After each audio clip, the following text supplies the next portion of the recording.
Let us understand what liver disease looks like. Patients can have liver disease without even them knowing that they are having liver disease, क्योंकि liver के अंदर कोई ऐसा pain sensation नहीं होता liver disease में, because liver per se don't have any pain receptors. Liver capsule के अंदर थोड़ा सा पेन सेंसेशन होता है जो कि लीवर स्ट्रेचिंग या स्वेलिंग आने से डेवलप होता है।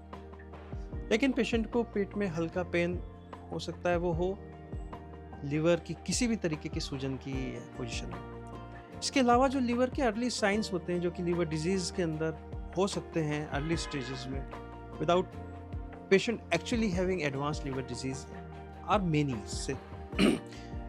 Let's these patients can have fatigue, यानी कि शाम तक आते आते पेशेंट के एनर्जी लेवल ना रह जाना। दूसरा, लीवर की डिजीज के चलते लीवर जो होता है बॉडी के अंदर सारे क्लॉटिंग फैक्टर्स, ब्लड के क्लॉटिंग फैक्टर्स को बनाता है। जैसे जैसे लीवर डिजीज प्रोग्रेस करती है तो वो उन क्लॉटिंग फैक्टर्स की कमी आने लगती है। इसकी वजह से कई जगह ब्लीडिंग होने की टेंडेंसी बढ़ जाती है, यानी कि छोटी सी खरोच की वजह से ब्रूजिंग हो जाना या खून के थक्के जम जाना स्किन में, इस तरीके के सिम्टम्स हो सकते हैं। लीवर हमारे बॉडी में प्रोटीन यानी कि एल्बुमिन का भी एक बहुत इंपॉर्टेंट सोर्स है जो कि बनाता है।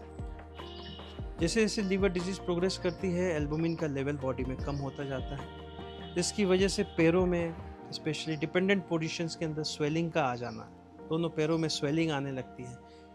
लंबे समय तक खड़े रहने पे या सुबह उठें तो पैरों के अंदर सूजन मिलना, इस तरीके का सिम्टम डेवलप होने लगता है। लीवर एक बाइल का स्रोत है, बाइल को क्लियर करने में, बाइल बनाने में और खाने को डाइजेस्ट करने के अंदर मदद करता है। और जो खून के ब्रेकडाउन की वजह से जो वेस्ट प्रोडक्ट्स डेवलप होते हैं जो कि बिलिरुबिन होता है, उसको क्लियर करने में भी मदद करता है।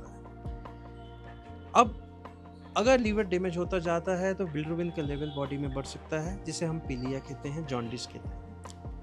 तो ये जॉन्डिस कुछ हद तक यूरिन को पीला कर सकता है। तो कुछ पेशेंट्स को अगर आपको हाई कलर्ड यूरिन की अगर महसूस होता है कि हमारा यूरिन का कलर डार्क हो रहा है, तो ये एक अर्ली सिम्टम्स है जो कि ये सजेस्ट कर सकता है कि लीवर के अंदर कुछ परेशानी हो रही है।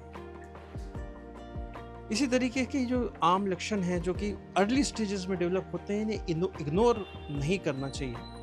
और अगर हमें लगता है कि इस तरीके की कुछ चीज़ हमारी परसिस्ट कर रही है, लंबे समय के लिए परसिस्ट कर रही है, तो लीवर के फंक्शन टेस्ट करवाना, किसी लीवर को स्पेशलिस्ट को कंसल्ट करना बहुत ज़रूरी है, ताकि इन बीमारियों को सही से सही समय पे पकड़ा जा सके। अगर इलाज है तो इलाज किया जा सके और इनको आगे बढ़ने से रोका जा सके।